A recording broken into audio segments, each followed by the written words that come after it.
ہے اور وقت عطیہ ہے اور وقت ہے، اور ہر ایک کا حکم الگ ہے، ہر ایک کی کیٹیگری الگ ہے۔ عطیہ کی زکات کس کو چلتی ہے، صدقہ فطر کس کو چلتا ہے، صدقہ نافلہ کس کو چلتا ہے، ہدیہ کس کو چلتا ہے، کس کے لیے عطیہ کس کو دیتے ہیں، اس کے بعد ہبہ کس کو کرتے ہیں، کر سکتے ہیں، وراثت یہ بھی ہے، وراثت کس کو دینا کس کو نہیں دینا، پھر اس کے بعد وقت۔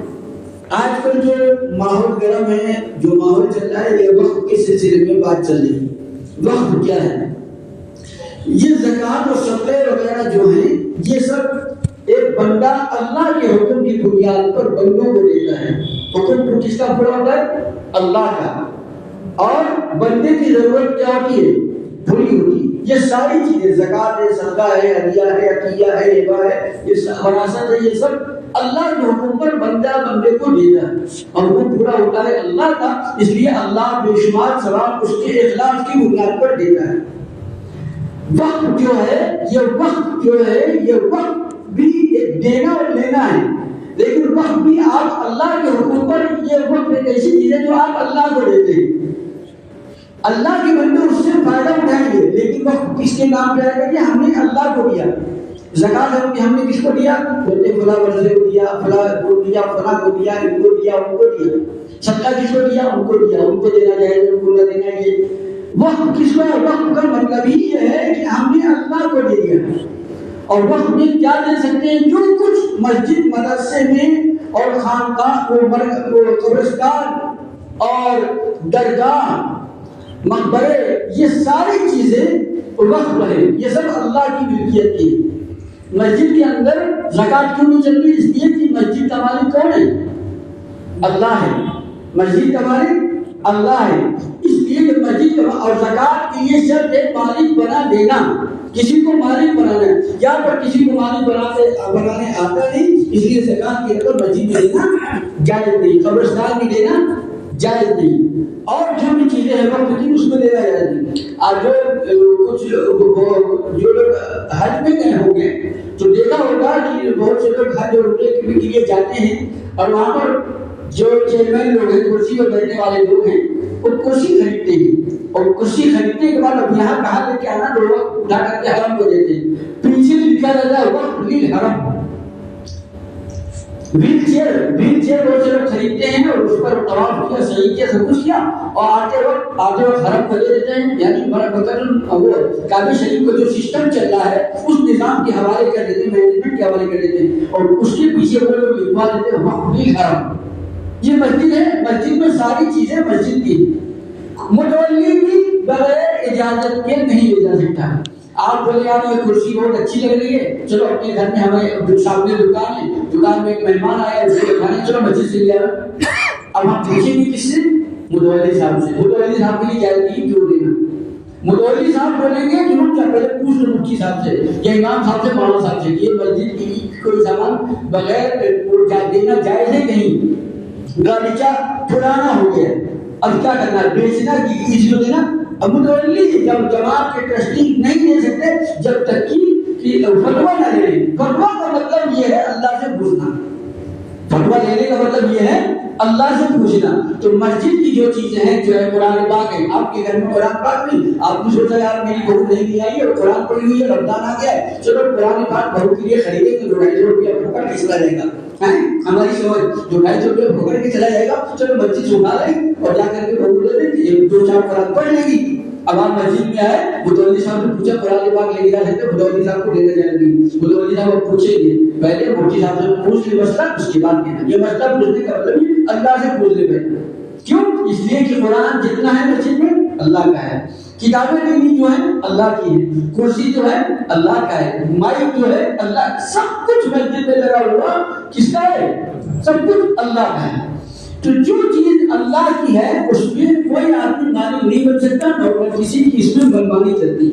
ہمارے ملک میں خداوند قدوس نے فرمایا لن تنالوا البر حتى تنفقوا مما تحبون، تم میں سے کوئی اس وقت اللہ کا محبوب بندہ نہیں بن سکتا جب تک کہ اپنی محبوب چیزوں کو اللہ کے لیے وقف نہ کر دے، اللہ کے نام پہ صدقہ نہ کر دے۔ یہ آیت سن کر کے ایک حضرت ابو طلحہ رضی اللہ عنہ ایک باغ، ان کا بہترین باغ تھا، اس باغ کو فوراً انہوں نے کیا کر دیا؟ اللہ کے لیے صدقہ کر دیا۔ حضرت عثمان غنی رضی اللہ عنہ نے بے شمار مال، بے شمار باغ صدقہ کیا، بے شمار چیزیں صدقہ کیا. آج بھی مدینہ منورہ میں حضرت ابو طلحہ رضی اللہ عنہ کا باغ اور حضرت عثمان رضی اللہ عنہ کا جہاں باغ تھا اس کی بلڈنگ بن گئی ہے اور اس کا پورا کرایہ ان کے انہوں نے جس کی وقت کیا تھا ان کو جاتا ہے. سعودی حکومت کو خالی نام نہیں. ہمارے ملک میں پہلے کے نواب لوگ مکہ المکرمہ گئے تو انہوں نے کچھ بلڈنگ بنوا دی اور بلڈنگ بنوانے کے زمین خرید کی بلڈنگ بنوائی اور انہوں نے اس زمانے میں کہہ دیا تقریباً 200-250 سال پہلے کی بات ہے. انہوں نے اس زمانے تک ترکی کی حکومت تھی، انہوں نے اس زمانے میں کہہ دیا کہ ہم یہ بلڈنگ بنا رہے ہیں ہمارے شہر سے. کون سا شہر؟ بھوپال کے نواب کا واقعہ ہے. ہمارے شہر سے جو حاجی آئیں گے وہ یہاں رہیں گے. اس کے بعد وہ حاجی جاتے تھے وہاں رہتے تھے. میں 2008 میں جو بھی گیا تو ایک حاجی صاحب نے یہ بات ہم کو بتائی، بھوپال کے تھے، وہ ہمارے ہی میں تھے. تو انہوں نے کہا کہ ہم لوگوں کا آج بھی اس کو بولتے ہیں دیوار آج کے دور میں. باقاعدہ سعودی حکومت نے وہ بلڈنگ تو ختم ہو گئی، اسی جگہ پر سعودی حکومت نے آج کی دوسری بلڈنگ بنائی ہے اور آج بھی بھوپال والے اس بلڈنگ میں جا کے رہتے بھی جو رہنا چاہے وہ. جس کو اللہ کا ڈر ہوتا ہے، اللہ کے سامنے کھڑا ہونا ہے، اس کو اتنا خیال رہتا ہے کہ وقت کی چیز ہے اس میں ہاتھ نہیں لگانا ورنہ ہمارا ہاتھ سیل ہو جائے گا. تو بہرحال پہلے کے دور میں ہمارے بادشاہ لوگوں نے بہت سی زمینیں خرید کر کے قبرستان کے لیے وقف کیا، بزرگوں کے لیے وقف کیا اور درگاہوں کے لیے وقف کیا، مدارس کے لیے وقف کیا، بڑی بڑی شاہی مسجدیں بنوائی اور بزرگوں کے دان پر، بزرگوں کے نام پر دان کیا، زمین خرید کے دان کیا. یہ زمین سے جو ان کی اولادیں رہے وہ کھاتے رہے، وہ اس سے فائدہ اٹھائے.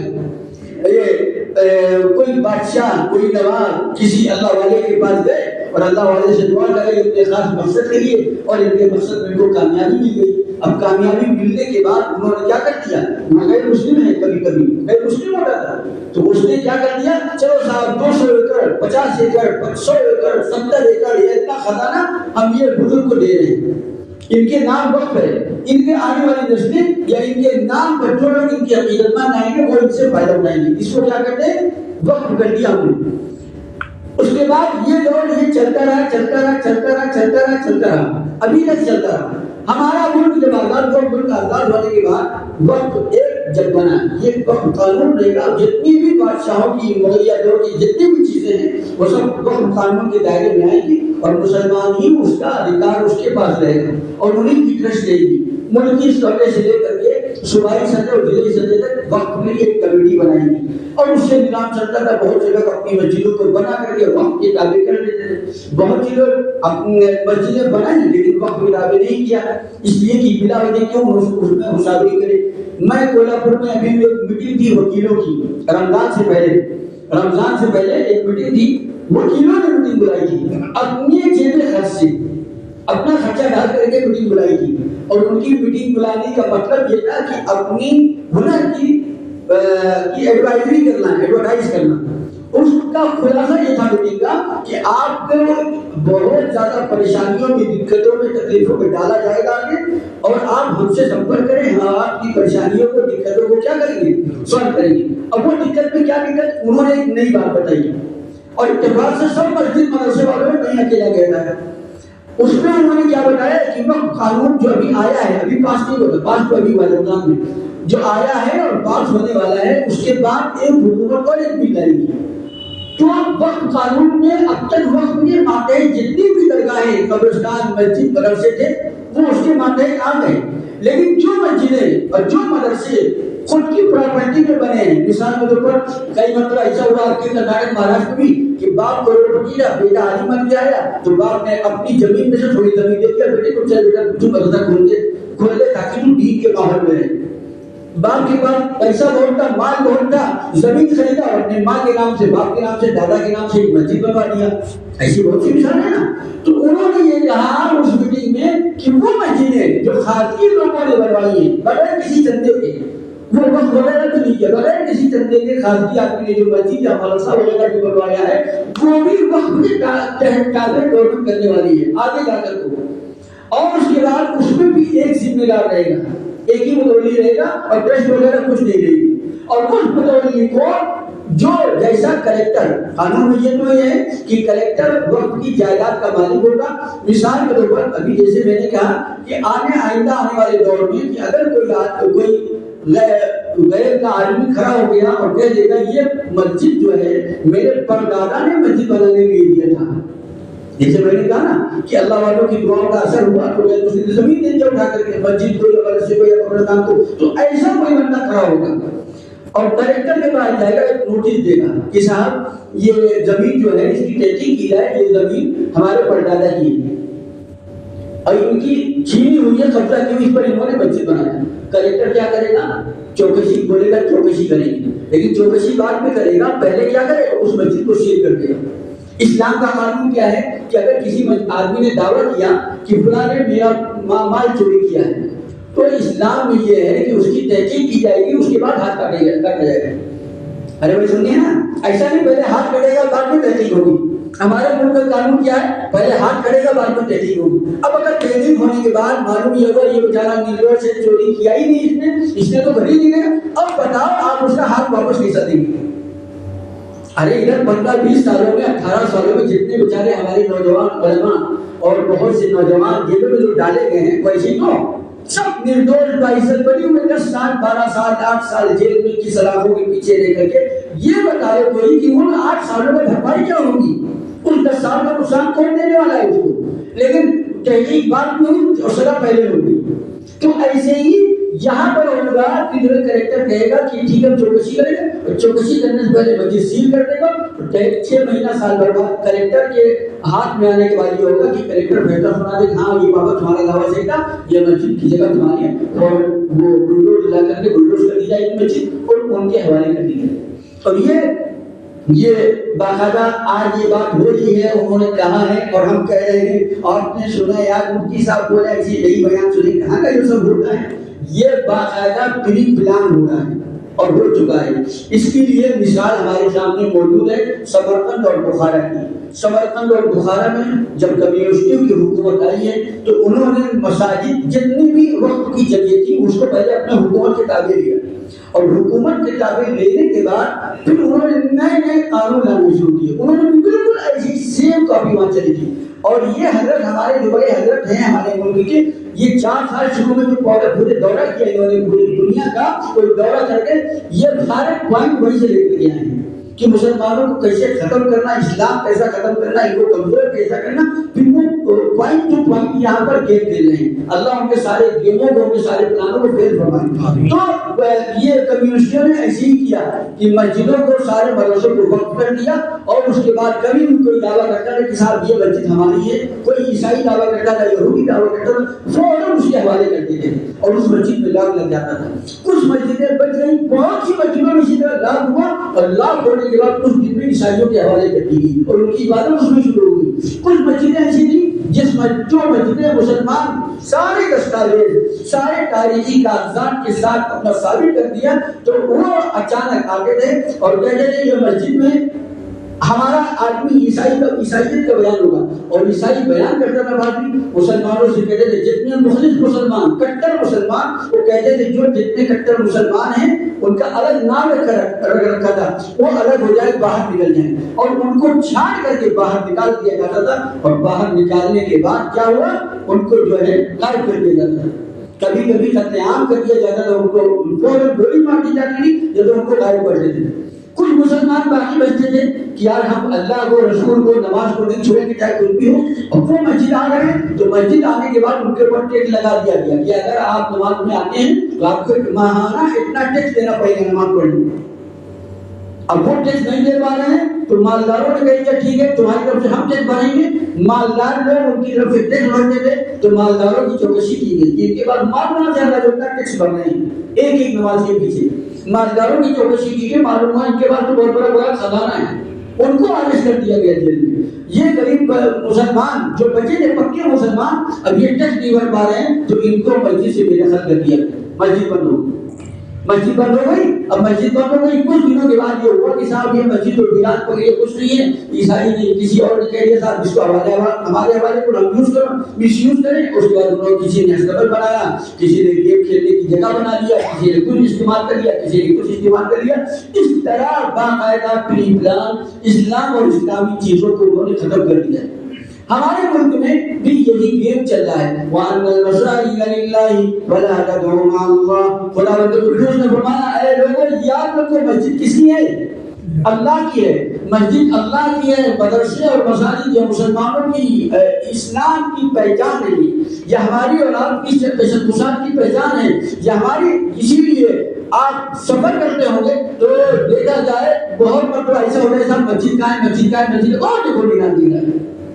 اب یہ مینار جو دکھا ہے اس کا مطلب کیا ہے؟ یہاں پر مسلم بستی ہے, مسلمانوں کی نشانی ہے. اس لیے میرے بھائی اور بزرگ دوستوں یہ جو قانون لایا ہے اس قانون کو ختم کرنے کے لیے اس کے احتجاج کو اس کے خلاف ہمیں پروٹیسٹ کرنا ہے. اور ہمیں اپنے اندر ایمانی شعور دینا, اپنے ایمان کا شعور دینا ہے. جب بھی جیسا تقاضا آ جائے اس تقاضے میں ہمیں اور ہم کو پیچھے نہیں کرنا ہے. سب سے پہلی چیز تو یہ ہے کہ ہم اپنے بزرگوں کی دعا کریں, اپنے علماء کے لیے, مسلم پر صلی اللہ علیہ کے لیے, جبیر المان کے لیے جو میدان میں اتر چکی ہیں, جنہوں نے ہر طرح کی بازی لگا رکھی ہے کہ کچھ بھی ہو جائے ہمیں اس کالے قانون کو واپس کرنا ہے. اور یہ کالا قانون یہ لایا کیوں گیا ہے؟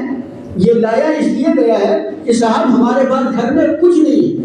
جیسا ایک داروا آدمی اس کو دارو پیتے پیتے پیتے پیتے پیتے دکان میں بھی جاتا ہے, 4 گھنٹہ بیٹھتا ہے, 6 گھنٹہ بیٹھتا ہے, 3 گھنٹہ بیٹھتا ہے, ہوتے ہوتے دکان کے بیٹھے سب ختم ہو جاتے ہیں. دکان ختم ہو جاتی دارو کے چکر میں, دکان بند ہو گئی. اب دکان بند ہو گئی تو بیوی کے پاس جو پیسے تھے اس کو لے جا کے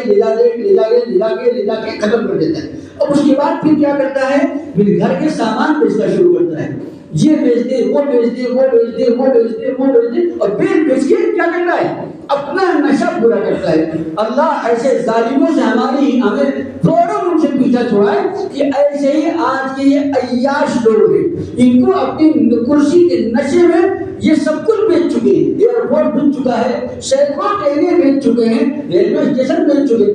3.5 لاکھ ریلوے اسٹیشن ہے پورے ہندوستان میں. کتنے؟ 3.5 لاکھ. اس میں سے تقریباً 40,000 اسٹیشن بیچ چکے ہیں اب تک. اس کے بعد بسیں بیچ چکے ہیں, ہزاروں بسیں بیچ چکے ہیں, اور لال قلعہ بیچ چکا ہے, تاج محل بیچ چکا ہے, سب کچھ بیچ دیا. اب کچھ نہیں بچا, سب چلو لوگ بے ہاتھ ڈالو. تو آپ کو سمجھانا یہ ہے کہ یہ وقت کس میں ہے؟ وقت خالی دیوبندی مسجدوں کی نہیں ہے, درگاہوں میں اس سے زیادہ حملہ ہوگا آگے چل کے. یہ درگاہ بھی وقت کی ہے. تو مسجدیں اور وقت اور یہ اوقات کی جو چیزیں ہیں, مسجد مدرسے مسلمانوں کی چیزوں کو پہلے اس کو کریکٹ کریں گے. اس کے بعد میں مریٹری کی جو جگہ ہے وہ, اور پھر بعد میں تیسرے نمبر کی جو جگہ ہے اس کو, ان سب کو اوپر ہاتھ ماریں گے. اس لیے کہ جس طرح داروا کو نشہ لگ جاتا ہے ایسی ان کو اپنی عیاشی کے نشے میں اتنے اندھے ہو چکے ہیں, اس لیے کہ ان کو اپنی حکومت بنائے رکھنی ہے. اور حکومت کے لیے آپ حضرات جان چکے کیسے کیسے گیم کھیلیں گے, کتنا پیسہ بہایا گیا ہے. تو اس لیے اس پہ اوپر وہ سارا قرضہ ہوتا چلا گیا. ابھی اس وقت ایک محقق کے بیان کے مطابق ایک ہندوستانی انسان پر 2.5 لاکھ روپے قرض ہے. باہر کا جو قرض ہے اگر وہ وصولے پہ آ جائے تو ہر انسان کو بغیر کچھ لیے 2.5 لاکھ دینا پڑے گا. خدا نخواستہ اور مدینہ ہے تو یہ حال ہے. اس لیے ان کو عیاشی میں کچھ نظر نہیں آ رہا. سب کچھ جب بھی گیا تو اب وقت کی چیز پر یہ ہاتھ ڈال کر کے اس کو بھی بیچنا چاہتے ہیں. یہ بھلائی نہیں کریں گے. ہاں پٹی یہ پڑھائی جا رہی ہے کہ ہم ہندو مسلم عورتوں کا, بیواؤں کا, غریبوں کا بھلائی کریں گے. ایک آدمی آیا اور ایک صاحب نے کہا تیرا گھر میں اپنے حوالے کروں گا. کیوں صاحب تم میرا گھر اپنے حوالے کیوں کرو؟ تمہاری بیوہ بہن جو پھوس میں رہتی ہے, جس کا کور کا مکان ہے, اس کی میں مدد کروں گا. اب مکان اپنے قبضے میں لے لیا. اب وہ بیوہ بہن کبھی وہ پریشان اگر ہو گئی تو اس کا بھی مکان گیا اور اس مہیا مکان کو اپنے ہاتھ میں لے لی. اور تھوڑا بہت ایسے ہی مثال یہ ہے کہ ہم مسلم خواتین کی مدد کریں گے، یہ بتاشا اور یہ چاکلیٹ دے کر کے وہ بہلانا چاہتے ہیں، اس لیے ہوشیار رہیے، اس گیم کو، اس چیز کو سمجھیے، یہ بہت خطرناک حملہ ہے مسلمانوں کی امتیاز، مسلمانوں کی دہشت گسار پر۔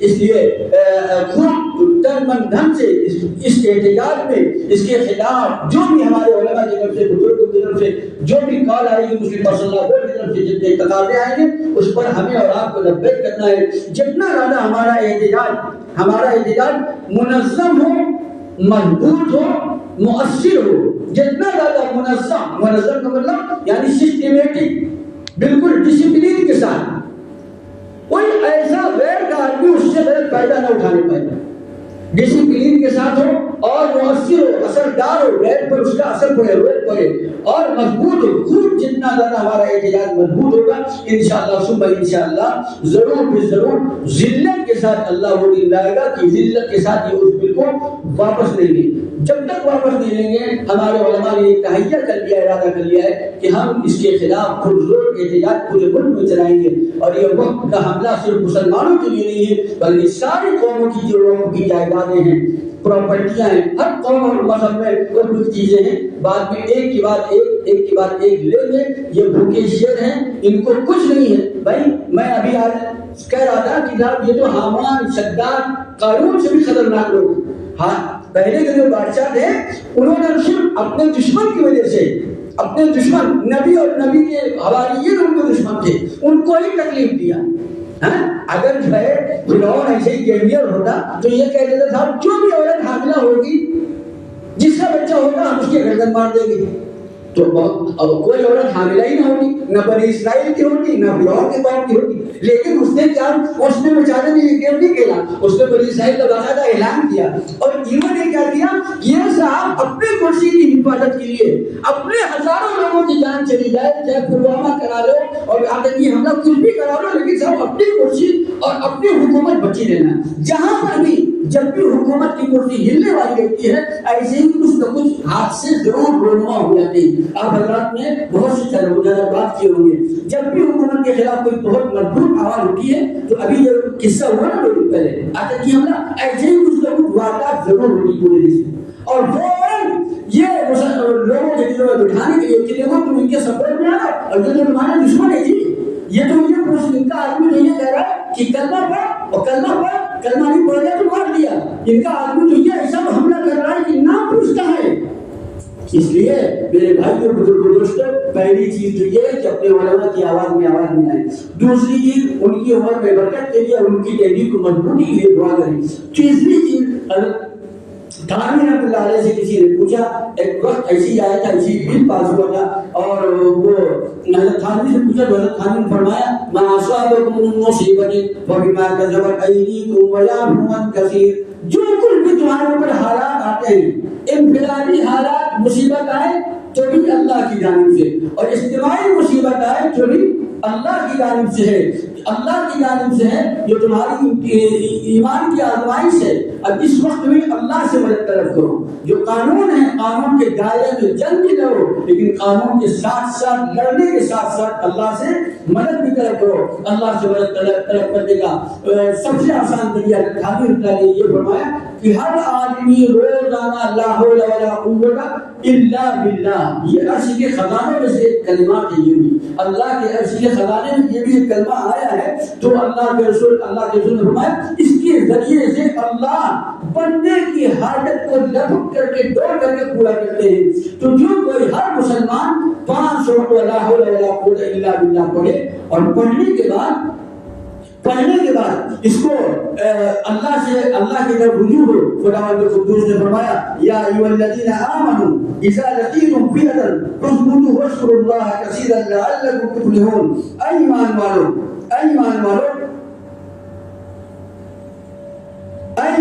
جب تم باطل قوموں سے پنجہ آزمائی کرو، تو باطل قوموں سے پنجہ آزمائی کرو، اذا لقیتم فئۃ فاثبتوا، تو ثابت قدم رہو، یعنی 1 سال لگے، 2 سال لگے، 10 سال لگے، 5 سال لگے، ہمت مت ہارو. کیوں ہمت مت ہارو؟ اس لیے کہ ہم اللہ کے لیے لڑ رہے ہیں, اللہ کے حکم کے لیے لڑ رہے ہیں, اپنے ایمان اور جان کی سلامتی کے لیے لڑ رہے ہیں, مسجد اور مدارس کی حفاظت کے لیے لڑ رہے ہیں. اس لیے ثابت قدمی, اگر ثابت قدم رہو گے تو اللہ تمہاری مدد ضرور کرے گا. صرف ثابت قدم رہنے پر صرف احتجاج زوردار نہ کرو, جھنڈے نہ نکالو, بلکہ نعرے نہ لگاؤ, بلکہ اس کے ساتھ ساتھ اللہ کا ذکر کثرت سے کرو. لعلکم تفلحون. اگر اللہ کا ذکر بھی کرو گے اور حالات کا مقابلہ ڈٹ کر جم کر کرو گے تو اللہ کی مدد آئے گی. صرف ایک سے کام نہیں چلے گا کہ صرف اسباب اختیار کر لو اور مسبب الاسباب کو چھوڑ دو, یا مسبب الاسباب کو اختیار کر لو اور اسباب کو چھوڑ دو. بہت سے لوگ کہتے ہیں صاحب فلسطین کے معاملے میں کہ ارے اللہ کی مدد کہاں ہے, ٹھیک کیوں نہیں آتی, اللہ کی مدد کیوں نہیں آتی؟ ہم نے کہا بھائی اللہ کی مدد تب آئے گی فلسطین پہ جبکہ سارے کے سارے مسلمان کس میں لگے ہیں, ان کے دشمنوں کے خلاف لڑنے میں لگ جائیں. بدر کے موقع پر 313 صحابہ نبی کے ساتھ تھے. کوئی صحابی مدینے میں بیٹھ کے دعا نہیں کر رہا تھا کہ اللہ بدری کو بدر میں جانے والوں کو فتح عطا فرما. جتنے صحابہ تھے وہ سب بدر میں تھے, سب مقابلے میں تھے, اور اس کے بعد دعا بھی کر رہے تھے تب جا کے اللہ کی مدد ہے. اب آپ کہتے ہیں اللہ بدر کی طرح مدد اٹھا دیجیے, اللہ باغی کا رزق دے دیجیے, اور حالات یہ ہے کہ ہم اپنے نفس سے لڑنے کو تیار نہیں. دشمن سے کیا لڑیں گے؟ اپنے نفس سے لڑنے کو تیار نہیں, کہ جمعہ میں اذان سے پہلے آنے کو تیار نہیں, فجر کی نماز میں آنے کو تیار نہیں, مسجد کے پیچھے, مسجد کے سامنے, مسجد کے دائیں, مسجد کے بائیں کھڑے اور اتنی قربانی آدھے گھنٹے 10 منٹ 15 منٹ کی قربانی دینے کو اللہ کے سامنے اپنی پیشانی جھکانے کو تیار نہیں. اور جمعہ کے دن امام صاحب سے, مفتی صاحب سے, مولانا صاحب سے کہتے وہاں بہت سمجھ رہا فلسطین کے لیے کہ اللہ اسرائیل کو برباد کر دے. ہمارے حضرت مولانا احمد شاہ صاحب کہتے تھے اگر آپ یہ دعا کر رہے ہیں کہ اللہ اسرائیل کو برباد کر دے تو پہلے اللہ آپ کو برباد کرے گا, بعد میں اسرائیل کو برباد کرے گا. اس لیے کہ اگر اسرائیل جتنا اللہ کی حکم کے خلاف ورزی کر رہا ہے, آپ اس سے پیچھے نہیں ہیں, آپ اس سے 2 قدم آگے ہیں. آپ تو ایمان والے بندے ہیں. وہ اگر اللہ کے حکم کی بغاوت کر رہا ہے تو آپ کون سے اللہ کے حکم کی بغاوت میں پیچھے ہیں؟ حضرت سیدنا عبد القادر جیلانی رحمۃ اللہ علیہ, جن کو ہم اولاد غوث پاک کہتے ہیں, ان کو فرماتے ہیں کہ بے نمازی کو مسلمان کی قبرستان میں دفن کرنا جائز نہیں ہے. کتنا بڑا جملہ ہے. وہ فرماتے ہیں بے نمازی کو مسلمان کی قبرستان میں دفن کرنا جائز نہیں ہے. تو میں یہ عرض کر رہا تھا میرے بھائیوں بزرگوں دوستوں کہ اس وقت جو ہے صرف اسباب پر کام نہیں چلے گا, اسباب کے ساتھ ساتھ مسبب الاسباب کو بھی پکڑنا, اسباب کو پکڑنا اور مسبب الاسباب کو, اور مسبب الاسباب کو بھی پکڑنا اور اسباب کو بھی پکڑنا, تب جا کر کے ہمارے اس تحریک میں اللہ تعالیٰ کامیابی دے گا.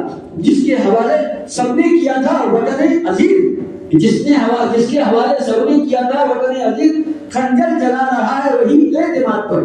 سب پورے ملک میں جس کو کرسی دیا بھروسہ کر کے وہی پورے ملک کو بیچنے کے لیے تیار ہے. جب بیچنے کو اور یہاں کچھ نہ بچا, جب بیچنے کو یہاں کچھ اور نہیں بچا, اس کی نگاہ ٹھہری میری جائیداد پر.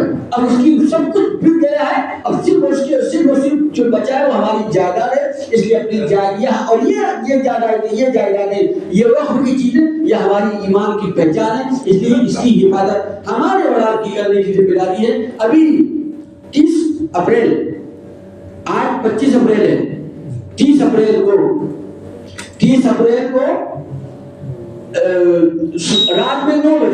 رات میں 9 بجے سے لے کر کے 9:10 تک 10 منٹ اپنے گھر, دکان اگر کھلی ہے, فیکٹری ہے, کارخانہ ہے, جو بھی ہے, آپ کا آفس ہے, ان سب جگہوں پر اگر آپ موجود ہیں, گھر والے گھر میں ہیں, جہاں بھی جو بھی ہے, اس گھر کی لائٹ 10 منٹ تک کے لیے بند کرنا ہے لائٹ. یہ بھی احتجاج کا ایک طریقہ ہے. اس کی مثال آپ نے لاک ڈاؤن میں دیکھا ہوگا نا, لاک ڈاؤن میں ہمارے ساتھ میں بتی بلوایا تھا نا, اور موم بتی بھی جلوایا تھا, اور اللہ جانے کیا کیا کروایا. اللہ کا کہنا ہے وہ جلدی ختم ہو ورنہ معلوم نہیں کیا کیا کرواتے ہو.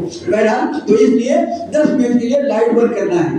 اور اس کے بعد ابھی امام صاحب اعلان کریں گے کہ انشاءاللہ اس کے بعد چکوری میں آنے والی کون سی تاریخ 2 مئی 2 مئی کو انشاءاللہ ایک پرامن علاجی ریلی نکالی جائے گی. اس میں آپ حضرات کو مکمل طور سے شریک ہونا ہے. مکمل طور سے نہیں, ابا کو بیٹا بھیج دے, تم جاؤ, ہمیں یہاں رہتے دکان پہ, بیٹا باپ دونوں جانا, بڑا بھائی چھوٹا بھائی سب جانا, اور اپنی دکان بند کر کر کے جانا ہے. ہاں ہمارے یہاں سیکنڈ پوائنٹ چلتی ہے سب جگہ میں, یہ سب جگہوں میں سیکنڈ پوائنٹ چلتی ہے.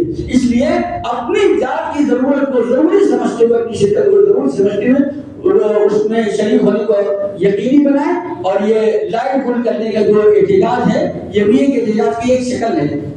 30 تاریخ کو رات میں 9 بجے سے لے کر کے 9:10 تک, تو جہاں پھر ہمارے قابلین کی کال آئے تو اس میں ہمیں لبیک کہنا ہے اور اس کے بعد دعا میں بھی لگے رہنا ہے. روزانہ 5 منٹ ہمارے حضرت عبداللہ علیہ فرماتے ہیں, ہمارے شیخ پیر مرشد, کہ روزانہ ہم اپنے لیے 10 منٹ دعا کریں تو 5 منٹ امت کے لیے دعا کریں, امت کے حالات پر دعا کریں. جتنا زیادہ آپ دوسروں کے لیے دعا کرتے ہیں, حدیث پاک میں آتا ہے جو بندہ دوسروں کے لیے دعا کرتا ہے تو اللہ پہلے اس کی ضرورت پوری کرتے ہیں. اللہ تعالیٰ کہنے سننے زیادہ عمل کی توفیق عطا فرما. باقی دعوانا الحمدللہ رب العالمین.